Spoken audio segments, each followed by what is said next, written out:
चाह रहे हैं ना, उसको मैं थोड़ा सरल तरीके से रख देता हूँ। वो ये कह रहे हैं कि बोध को आपने धार्मिक लक्षण होने की वजह से, जो कि धर्म के लक्षण आपने रखे हैं, मगर वेद से विरुद्ध है, शास्त्रों से विरुद्ध है।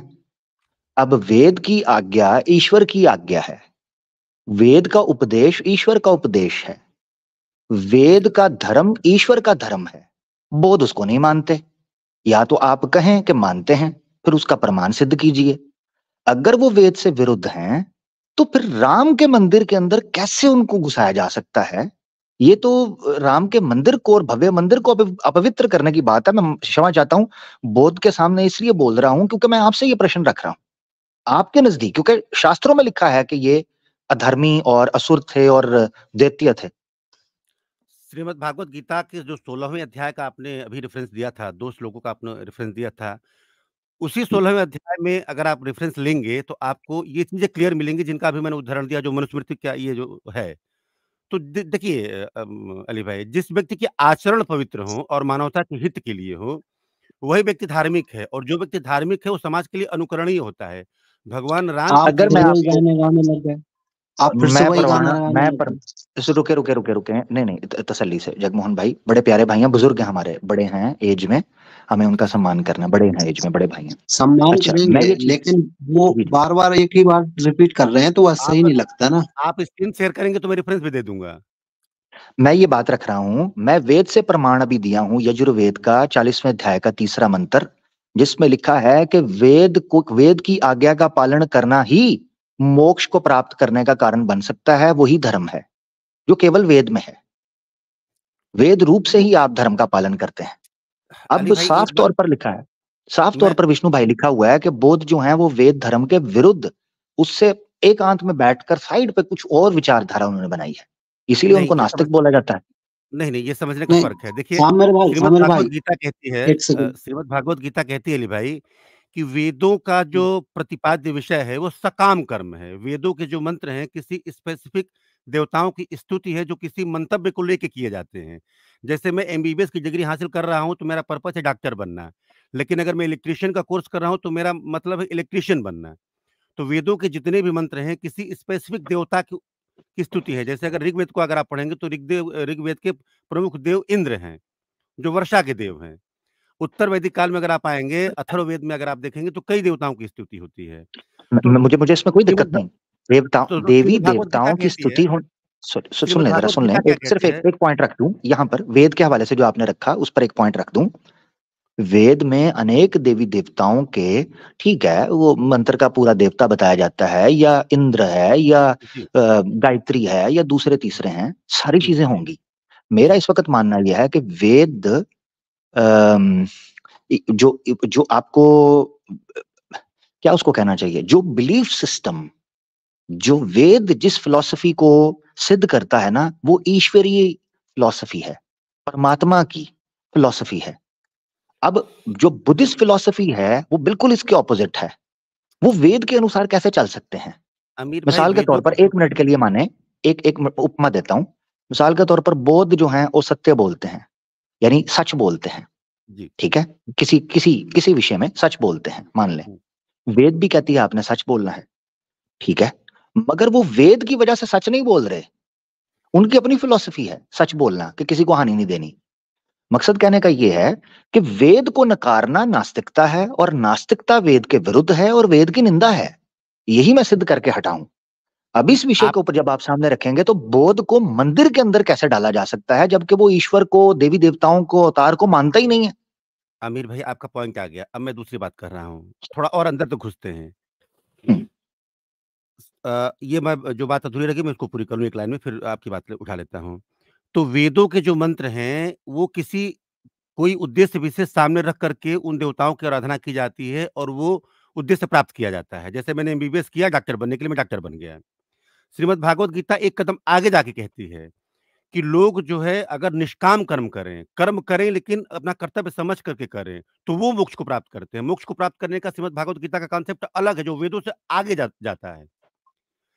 गौतम बुद्ध किधर इस वेदों मामले से में आदर नहीं, नहीं नहीं नहीं, किधर किधर आगे जाता है? मैंने अभी निष्का दिया आपको। अवापनोति हो या पराम गति हो, वो शास्त्रों के अनुसार मिलेगी। भगवत गीता कहती है। अगर आप कहें कि उससे कुछ और उसने अन्य को बात की है, तो ये तो एक दूसरे के विरुद्ध जा रहे हैं। शास्त्र क्या कहते हैं? शास्त्र ये कहते हैं कि व्यक्ति या तो सकाम कर्म करता है या तो निष्काम कर्म करता है। जो व्यक्ति सकाम कर्म करते हैं वो वेदों के अनुसार आचरण करते हैं, इसलिए वो धार्मिक हैं। लेकिन वो फिर जन्म जन्मांतर के बंधन में बंधे रहते हैं। जैसे आपने मोबाइल में रिचार्ज वाउचर करा लिया, वाउचर खत्म, काल होनी बंद हो जाती है। वही गति है जो शास्त्रों के 84 अनुसार, जी। शास्त्रों के विद और निषिद्ध का पालन जो करता है उसको परामगति मिलती है। ये भगवत गीता का प्रमाण है। अब इसमें किस तरीके से आप इसके विरुद्ध अगर भगवत गीता से ही दिखाएंगे तो फिर ये कॉन्ट्रडिक्शन है। इसमें किस तरह नहीं, सिद्ध करेंगे चीजों को? नहीं समझने का फेर है। भगवत गीता कहती है कि व्यक्ति अपने कर्तव्य को समझ करके कर्म करे और निष्काम कर्म करे, तो वो कर्म फल से मुक्त हो जाता है। और ये इनलाइटमेंट की अवस्था होती है, और इसी इनलाइटमेंट को लेकर के गौतम बुद्ध चले हैं और उन्होंने कर्म तप को कर्म प्राप्त किया। कर्म का परिचय जी, मैं एक कर्म सवाल पूछना उत्तम है। चाहूंगा। सिर्फ एक मिनट में एक बात कर लूं भाई। कर्म कर्म की उत्तमता का कैसे परिचय होगा? कर्म की शास्त्र उत्तम बताएंगे। नहीं, ये तो देखिए, ये तो सुप्रीम अथॉरिटी के हाथ में है। वो डिसाइड करेगा कि आपके कर्म का फल क्या है।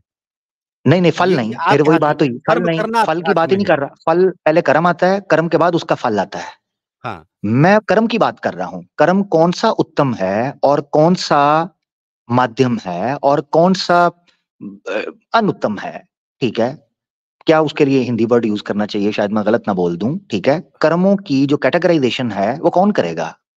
शास्त्र। हाँ। शास्त्र केवल क्योंकि मार्गदर्शन अगर देते हैं। जो आप जिसको धर्म कहते हैं वो मार्गदर्शन देते हैं, कर्मों के द्वारा ही मार्ग देते जी, हैं कि ये कर्म ठीक है, ये कर्म गलत है। मार्ग को सिद्ध भी शास्त्र ही करेंगे। बिल्कुल, मेरा बिल्कुल। प्रश्न ये है कि अगर आप स्वधर्म मानकर या निजी मत लेकर चलेंगे तो हर बंदा अनेक लोग हैं, अनेक मार्ग तैयार तैयार कर लेंगे। और एक आदमी दूसरे के मार्ग को त्याग देगा, उसको नकारेगा, दूसरा दूसरे को मार्ग करेगा। यही हुआ है। उसके मार्ग को निंदा करेगा, खंडन करेगा। शास्त्र ही ये केवल एक उपाय है समाज में एकता पैदा करने के लिए। यही कारण है कि वेद भी कहते हैं कि एक साथ बोलो, एक वाणी, अपनी वाणी को एक करो। वेद प्रार्थना में जो 31 मंत्र की व्याख्या की गई है प्रत्येक दिन के लिए, उसमें एक मंत्र ये ऋग्वेद का ये कहता है, ईश्वर तुम्हें ये उपदेश देता है कि अपनी वाणी को एक करो, अपने मार्ग को एक करो और मिलकर समाज की रक्षा के लिए और सृष्टि उसके लिए उन्नति के लिए कार्य करो। बिल्कुल, कैसे बिल्कुल, मुमकिन है? संभव बिल्कुल, कैसे है? ताकि आपका मार्ग एक हो। मार्ग एक कैसे होगा? कौशन एक हो। कौशन एक होने के लिए लीडर का एक होना जरूरी है। बिल्कुल, समझ रहे हैं बिल्कुल, आप? आप सही कह जी। रहे हैं। लेकिन गीता का चैप्टर 16 जिसका अभी आप एग्ज़ाम्पल दे रहे थे, उसका 2 और 3 आप पढ़िएगा। उसमें ये चीज़ आती है। आपके इन प्रश्नों के उत्तर उसमें मिलेंगे, हेलो। फिर कभी हम चर्चा करेंगे। जी, मैं उतनी देर में पढ़ता हूँ। जगमोहन भाई बात करते हैं। 16 का 2 और 3 कह रहे हैं आप? हाँ, 2 और 3 अगर आप स्क्रीन शेयर करना चाहें तो मैं कर दूँ। लेकिन रात बहुत मैं ज़्यादा हो रही है, मैं इजाज़त चाहूँगा आपसे। मैं पढ़ रहा हूँ, मैं पढ़ता हूँ। जगमोहन भाई आपको पॉइंट रखना चाहते हैं, रख लें यार। अच्छा, स्क्रीन में शेयर कर देता हूँ, लें अगर आप चाहें तो। जी, मैंने मैं खोल भी के आपको आपसे दिखा कुछ पूछा। मैं कहने लगा। जी, जी। जी, विष्णु भाई, मैं कुछ पूछना चाहता हूँ आपसे। आप बोलते हो कि बुद्धा एक धार्मिक व्यक्ति है, तो आप उनका टीचिंग मानोगे? मतलब अगर मैं कुछ हाँ, बिल्कुल रेफरेंस मानेंगे। दिखा दूंगा उनका किताब से। बिल्कुल मानेंगे, बिल्कुल मानेंगे। जी, तो उन्होंने मतलब एक रेफरेंस है दीघनिकाय का डिस्कोर्स 13, वहां पे उन्होंने जो वेदा का टीचिंग है उसको व्यर्थ बोला है, व्यर्थ और मजाक बोला है। तो वो मानेंगे नहीं, आप वेदा को, टीचिंग को? उन्होंने देखिए, गौतम बुद्ध ने जो सिद्धांत प्रतिपादित किया उसको कहते हैं प्रत्युत समुत्पाद। उन्होंने दुःख को नहीं ना माना भाई, है कि मैं व्यक्ति का जीवन दुःख से सुन तो लें। उन्होंने दुःख को दूर करने के 4 उपाय बताए हैं। अस्तेय, हिंसा मतलब अहिंसा, सत्य और अपरिग्रह। व्यक्ति को आवश्यकता से अधिक वस्तुओं का संग्रहण नहीं करना चाहिए, व्यक्ति को सच बोलना चाहिए, व्यक्ति को चोरी नहीं करनी चाहिए और व्यक्ति को इंद्रियों के ऊपर नियंत्रण करना चाहिए। ये चारों के चारों बेसिक सिद्धांत सनातन से ही लिए गए हैं और मैं चारों को मानता हूँ, इसलिए मैं गौतम बुद्ध की इन शिक्षाओं को मानता हूँ। सिंपल। नहीं, गौतम बुद्ध ने ये भी बोला कि जो वेद का जो टीचिंग है वो मजाक है और झूठ है, ये भी बोला है। रेफरेंस भी मैं नहीं, अभी ऐसा दिया आपको, ऐसा तो वो ऐसा मानेंगे? उन्होंने कहीं नहीं बोला है। ऐसा उन्होंने कहीं नहीं नहीं बोला बोलो।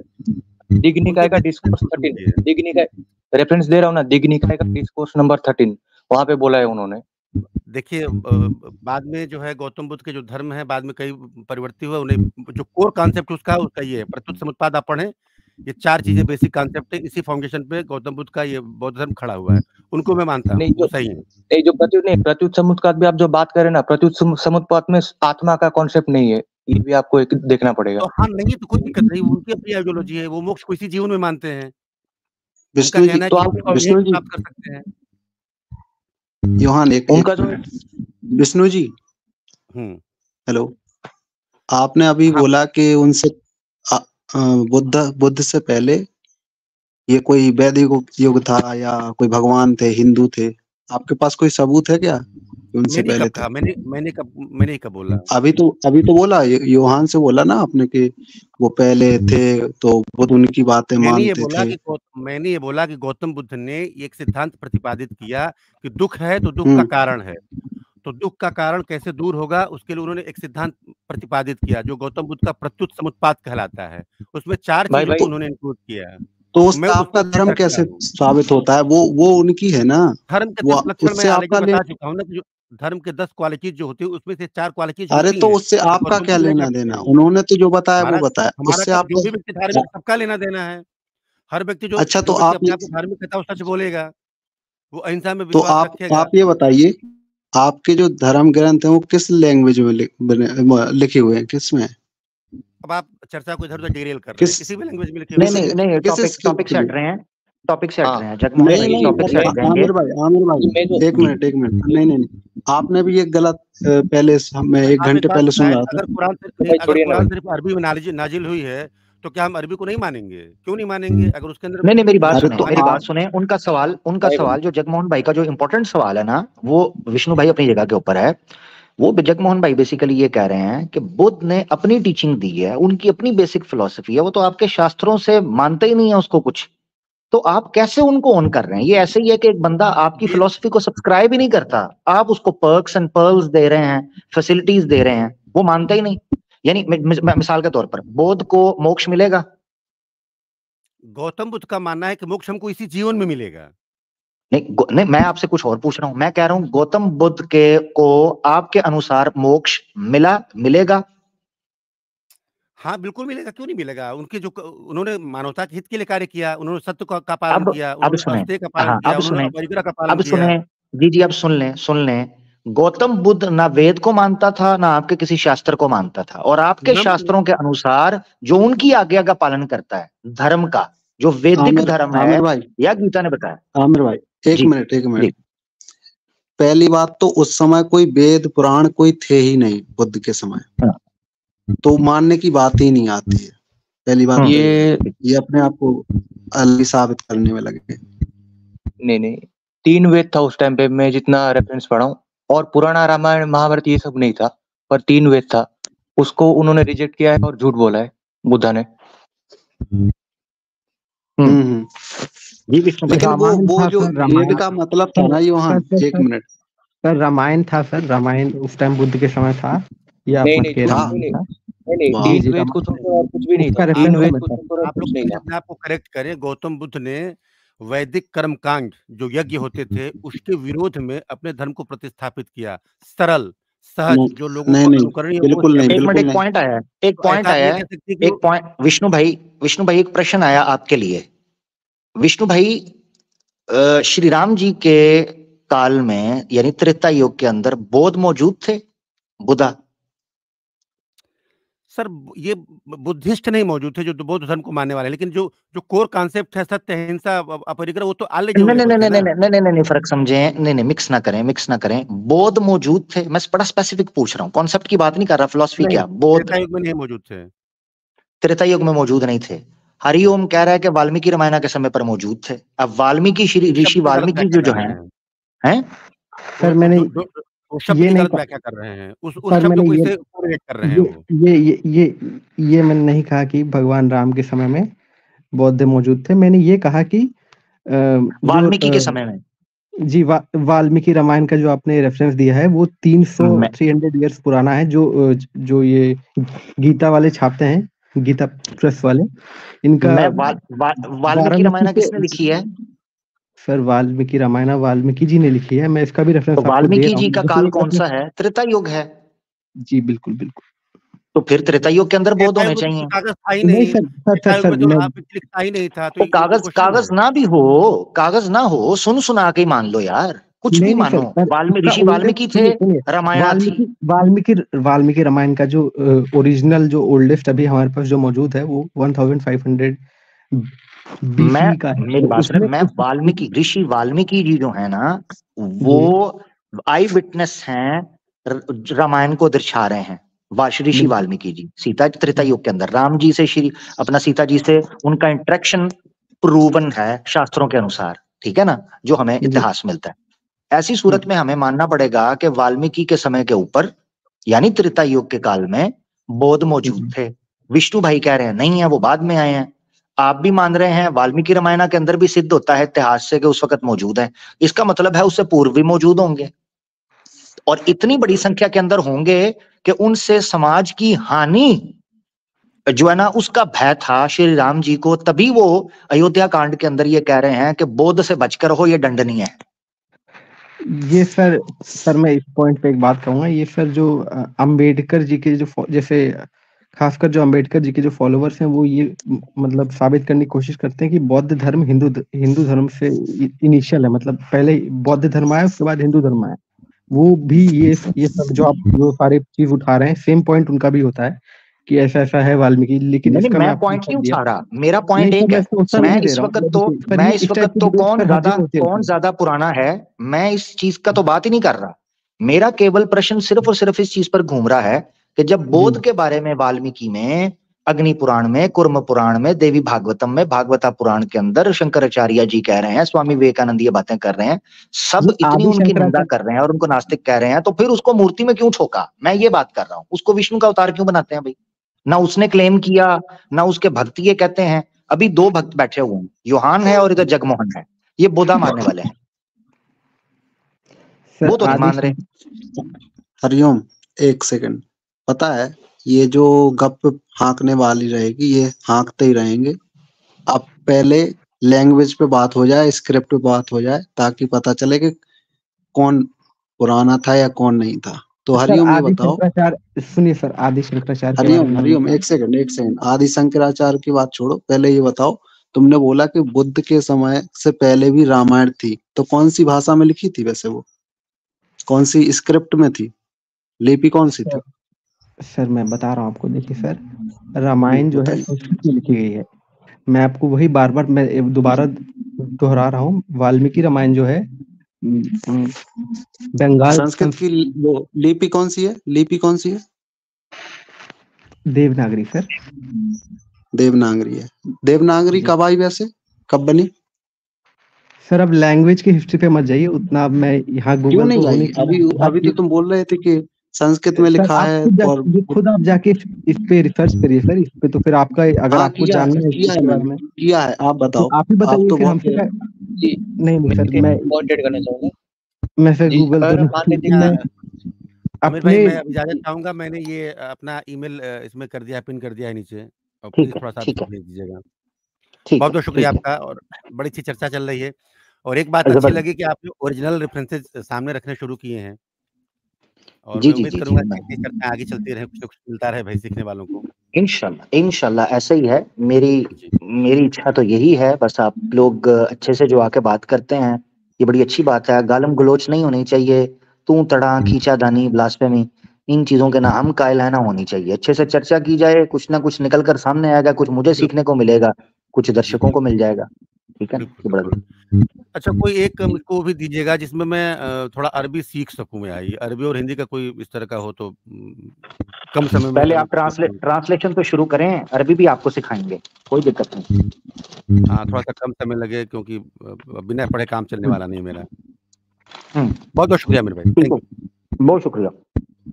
हमारे साथ हरिओम भाई तो हैं ही हैं, हमारे साथ हिंदू जय सिया राम वाले भाई भी आ चुके हुए हैं, इनको लेते हैं, क्या कहते हैं जी? जगमोहन और योहान आप साथ रहिएगा, क्योंकि आपका विषय है तो आप बात करिए जी। हिंदू सिया राम जी। हाँ, अब हम पॉइंट पे आएंगे। या तुमने पिछली बार मुझे निकाल दिया था? हाँ जी, मुझे पिछली बार तुमने निकाल दिया था क्योंकि तुम डिबेट से भटक गए थे। अच्छा ठीक है कि अब डिबेट पे ही रहेंगे। जी जी। ये जगमोहन भाई को सवाल पूछ रहे हैं, डिबेट पे ही रहेंगे। हाँ, नहीं सबसे पहले तो हम वही बात कर लेते हैं हाँ जगमोहन भाई कि ये आए हैं, ये कह रहे हैं मैं विज्ञान भी हूँ, ज्ञानी भी हूँ, ये कह रहे हैं नहीं मेरे भाई साथ करो मैं तो डिबेट यही जिसने कह रहा करनी है। था। हाँ भाई जगमोहन भाई ठीक है क्या कहना चाहिए? ठीक है, तो फिर वो बता दो कि संस्कृत की लिपि कौन सी है और कब वो बनी। सबसे पहले भाई ये बता दे बुद्धिज्म कितना ओल्ड है? BC तुमसे जो सवाल 2500 साल। आपसे जो सवाल पूछा गया उसका जवाब तो दे दो, हम वो भी बता देंगे। जवाब दे उसी दो, में हम तो उसका जवाब दे देंगे। नहीं उसी में आंसर है ना यार, मुझे भी बोला पता ना होना भाई, कैसे चाहिए आंसर ना है? कि आप कितना कैसे? ओल्ड मानते हो उस चीज को। 2500 साल। 2500 साल, ठीक है। तो मैं ऋग्वेदा का ना एक ओल्डेस्ट रिलीजन टेस्ट की एक बुक शेयर करता हूँ जो 1700 BC है ओल्ड। भाई आप रामायण को साबित करो ना भाई, वेद को छोड़ो, रामायण को साबित करो, यार बुद्ध से पुराना है। नहीं बात तो योहान यहीं से आ पहले गया ना इनको हिंदू। वो तो हिंदू हिंदू एक मिनट, मैंने अभी पूछा कि संस्कृत कब आई और उसकी स्क्रिप्ट क्या थी, वो बता दो पहले कब आई। जब और ये सब चीज तो वेद से आया हुआ है ना, तो जब 1700 साल पुराना मैंने तो आपको ऋग्वेदा का वेद दिखा रहा किस पे हूँ लिखा गया था? तो क्या वेद किस पे लिखा गया था? वेद किस पे लिखा गया था? वेद किस पे लिखा गया था? सबसे पहले तो हम्म वेद पेपर पे था जो मतलब उसका कागज पे लिखा गया या फिर नहीं जो जो होते अब ना। तक का ओल्डेस्ट टेस्ट मिलता है वेद का है वो, जो लगभग 3700 BC तक, वो 1700 BC है। नहीं है, बिल्कुल नहीं है, झूठ है। सच है। यूनेस्को की जो रिपोर्ट आई है उस पे वो पढ़ी है तुमने? नहीं पढ़ी? ऋग्वेदा के ऊपर जो ऑफिशियल oldest.org वेबसाइट है, अगर तुम वहां जाओगे तो ओल्डेस्ट रिलीजन टेस्ट तुम देख लोगे तो वहां पता लग जाएगा। और जो सबसे ओल्डेस्ट टेस्ट माना जाता है वो केश स्टैम्प्ड हेम्प का माना जाता है, और उसमें विदरेगा 7th नंबर पे आता है जो 1700 BC का है। अगर आप इस वेबसाइट पे जाओगे oldest.org पे, या सिंपल लिख दो कि oldest.org, ये तो कोई भी बना सकता ना। नहीं ये ऑथेंटिक है। ऑथेंटिक कैसे है? हाँ क्योंकि ये बेस ही इसी चीज पे है, जो ओल्डेस्ट सारे जो आर्चिव है ये इस अपने उसमें रखता है, जो भी ओल्डेस्ट रिलीजियस है या ओल्डेस्ट कोई भी चीज है सारा ये इसी के बेस पे है विद प्रूफ। प्रूफ है तो फिर ये बता दो कि संस्कृत कब आई, बस बात ही खत्म हो जाएगी। तो जब अच्छा सबसे पहले तो यहीं से हो जाएगा ना, पहले तो यहाँ बात हम खत्म करते हैं कि ये बात मानते हो या नहीं कि बुद्धिज्म से पहले ऋग्वेद थी। नहीं थी, बिल्कुल नहीं मानते हम लोग। तो मुझे प्रूफ करके दिखा दो, मैं प्रूफ कर देता हूँ। अरे भाई साहब, आप अपनी रामायण है भाई। संस्कृत सुनो सुनो। हम हाँ हिंदू, तुम्हारी संस्कृत प्रूफ हो जाएगी तो ऋग्वेद भी प्रूफ हो जाएगा वहीं पे, तो क्योंकि जब उसकी लैंग्वेज भी संस्कृत ही है ना। यार पहले संस्कृत इस प्रूफ पॉइंट कर दो, क्यों बस खत्म भटक बात। रहे हो? ठीक है, जो सबसे पहली चीज है जो मैं बात कर रहा हूँ कि जो ओल्डेस्ट टेस्ट है हम उस पर बात कर लेते हैं ना। अब जो वेद है वो सनातनी मानते नहीं, जो हिंदू लोग हैं जो लैंग्वेज संस्कृत लैंग्वेज ये और लैंग्वेज स्क्रिप्ट। चेंज होती रहती है ऐसे। मुझे यही बता दो कि सबसे पहले ये रीडिंग कब स्टार्ट हुई थी? क्या रीडिंग कब सबसे स्टार्ट पहले हुई थी? हाँ अच्छा, ये अभी तक पता चल गया कि रीडिंग कब स्टार्ट हुई थी, कौन सी तारीख को हुई थी, ये पता चल गया? 3500 प्रूफ हो गया? मेसोपोटामिया जो लोग थे वो स्टोन पे लिखा करते थे, सबसे ओल्डेस्ट स्टोन का तो, माना जाता है। तो अपने भारत में भी तो 84,000 जो स्तूपा हैं अशोका ने लिखवाए थे ना स्टोन पे, और मिले भी हैं उनके सबूत। तो वो तो किस भाषा में है और उससे पुराना संस्कृत एक में है कि अभी नहीं? अभी एक मेरे पास अभी उसका वो नहीं है, उससे पुराना भी एक राजा मिला है जो उससे ओल्डेस्ट है। अब पहले हम ऋग्वेद पे बात कर लेते हैं ना कि हम इधर से उधर भटक नहीं रहे हैं, नहीं, पहले लैंग्वेज पॉइंट क्लियर कर लेते पहले हैं ना। लैंग्वेज पहले पहले लैंग्वेज ये क्लियर मान हो लो जाएगी तो सुने जी, जगमोहन भाई का पॉइंट जेन्युइन है। वेद जिस लैंग्वेज में आई है, पहले तो लैंग्वेज का अस्तित्व सिद्ध होगा ना। उसका ऐतिहासिक प्रमाण जो है वो दिया जाएगा। वेद ऑटोमेटिकली उसके बाद आएगी। वेद आई है संस्कृत के अंदर, ठीक है ना, और वैदिक संस्कृत जो है वो डिफरेंट है दूसरी संस्कृत से। तो पहले भाषा को सिद्ध किया जाएगा, उस भाषा को सिद्ध कर दें उसके बाद, क्योंकि आर्य समाज सत्यार्थ प्रकाश वालों का मानना तो ये है कि संस्कृत इस पृथ्वी की भाषा ही नहीं है, ये मनुष्य कभी भाषा बोलता ही नहीं था। नहीं, बंदा ये पूछे जो जब भाषा बोलता ही नहीं था तो वेद अगर संस्कृत में कैसे आ गई और समझ अगर कैसे मैं आई? ये 1 मिनट मैं ये शेयर करता हूँ आपको इमेज। ये मे बी संस्कृत में है। क्या ये शेयर किस चीज का प्रमाण है ये? 1 मिनट। ये तो ऑथेंटिक है, मैं जो शेयर कर रहा हूँ ऐसा नहीं है। इसका मैं सारा प्रूफ भी दे दूँगा। पहले मुझे इसकी लैंग्वेज यार ये कहाँ से शेयर होगा?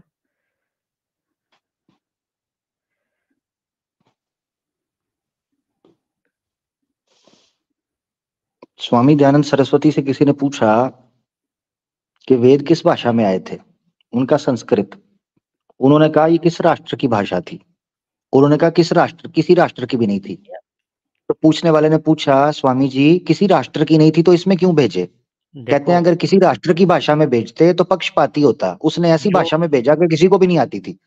आर्कियोलॉजिस्ट चीज़ें है ना वो चेंज होती रहती है टाइम के साथ। तो अभी-अभी एक हमें मिला था मेसोपोटामिया का कि उनको अर्थ की मैग्नेटिक फ़ील्ड के बारे में पता था, जो सबसे ओल्डेस्ट मानी जाती है। उन्होंने स्टोन पे लिखा था, तो अब तक हमें उस चीज़ के बारे में नहीं पता था। तो अब हमें इस चीज़ का पता लग गया कि उस जनरेशन को ये पता वो था नहीं, कि मेसोपोटामिया मैं हो या बेबीलोन हो या मैं कह इजिप्शियन रहा हूँ सिविलाइजेशन हो, इसको छोड़कर संस्कृत भाषा जो है ना, हाँ, स्पेसिफिकली इस पे बात करें आप। मेरा पॉइंट ये है कि टाइम के साथ चीज़ें आती रहती हैं। ये हमें जैसे-जैसे रिसर्च बढ़ती रहेगी उस अभी तक हिसाब से अभी हमें तक पता अभी लगता तक रहेगा। हमारे पास अंटिल नाउ हमारे पास क्या डाटा है हिंदू भाई जिसमें संस्कृत भाषा के मैं ऊपर रिसर्च हमारे मैं पास मिली है? शेयर कर रहा हूँ। जी किधर है? मुझे नजर नहीं आई, अभी तक शेयर नहीं आपने की। यानी ये शेयर कैसे होगी? मुझे थोड़ा-सा 1 मिनट मैं प्रीसेट में जाके स्लाइड योर हाँ, कंप्यूटर प्रीसेट में क्लोज शेयर स्क्रीन में जाएं, स्लाइड में नहीं, शेयर स्क्रीन में। जी, मैं और एक सवाल भी पूछना चाहता हूँ। जैसे आप बोलते हो कि राम बुद्ध से पुराना है, अगर ऐसा बात है तो जो मेगास्थनीज को तो आप जानते होंगे, 3rd बीसी में एक हिस्टोरियन आए थे, तो उनके किताब में तो सिर्फ बुद्ध का ही नाम आया है, कोई राम-वाम का तो नाम ही नहीं आया। तो ये कैसा है मतलब? ये पूछना चाहता था। अगर मैं इस सर मैं एक बात बोलना चाहूँगा। हाँ, बताओ। जी जी मैं ना ज़रा ये शेयर करने की बात ये मेरे को थोड़ी-सी ये जो डिस्कशन है इसमें मेरे को कोई ख़ास लॉजिक नहीं दिख रहा है। ये आप सिद्ध ही नहीं लॉजिक कर मैं बता पाओगे। देता हूँ। कुछ भी सुनिए नहीं आप नहीं, एक बात मैं जी जी स्टार्ट किया बस नहीं अभी। ना भाई। जी जी मैं जी जी जी जी चलो मैं हरिओम ना भाई को लिंक बोलने शेयर दीजिए कर देता हूँ, इसको एक पढ़ मिनट। लेना। मैं नहीं नहीं, कहना शेयर करें चाहूँगा मेरा भाई, शेयर कर इसको दें, लिंक शेयर लिंक कर छोड़ें। दिया है, हाँ ओल्डेस्ट रिलीजियस टेस्ट। उसमें देख लीजिए 7th नंबर पे भाई पहुँच शेयर करें जाइए। ना, लिंक मैं नहीं ओपन कर करता दिया होता। मैंने, ये चैट में शेयर कर दिया है। नहीं नहीं, 6th नंबर वो पे स्क्रीन शेयर देखिए। करें, हिंदू भाई स्क्रीन शेयर करें, वो ओपन होगी। प्रेजेंट में जाके शेयर स्क्रीन करें, उस लिंक को गूगल पे वो कहेगा लिंक, अरे उस लिंक को जिससे मैंने ना ओपन किया हुआ है उसको क्लिक करें, शेयर हो जाएगा। अरे मैंने लिंक शेयर कर दिया, वो ईज़िली आप ओपन कर पाओगे और उसको स्क्रीन पे ले आओ।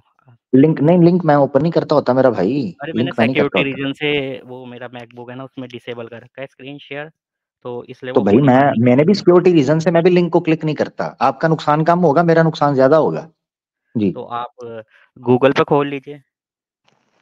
गूगल पे मैं खोलूं? यार स्क्रीन शेयर करने में कौन सा सिक्योरिटी रिस्क है, मुझे ये नहीं समझ आ रही। ये पहली बार मैंने सुना है कि स्क्रीन शेयर करने में सिक्योरिटी रिस्क है। आपकी फोटो है उस आर्टिकल के ऊपर?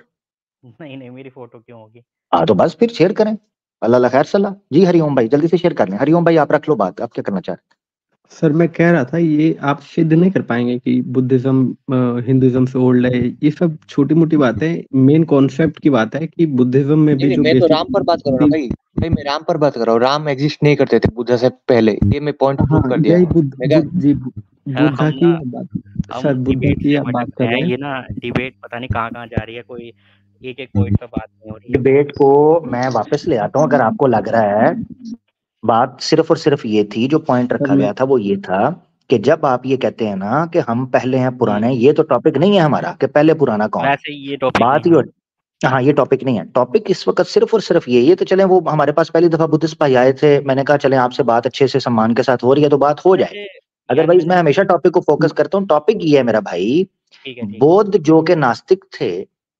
एथिस्टिक फिलॉसफी वाले थे, वेद के विरुद्ध थे, उनको विष्णु का अवतार बनाकर मूर्ति के अंदर क्यों डाला? मेरा प्रश्न ये है, सिर्फ और तो सिर्फ। ये चीज तो मेरी बात हो गई है कि हाँ उस वक्त नहीं, वो बौद्ध के अवतार नहीं है हिंदुइज्म में, अगर हकीकत बोध में के पढ़ा जाए तो बौद्ध कौन अवतार से नहीं है अवतार एज नहीं? पर हिंदुइज्म।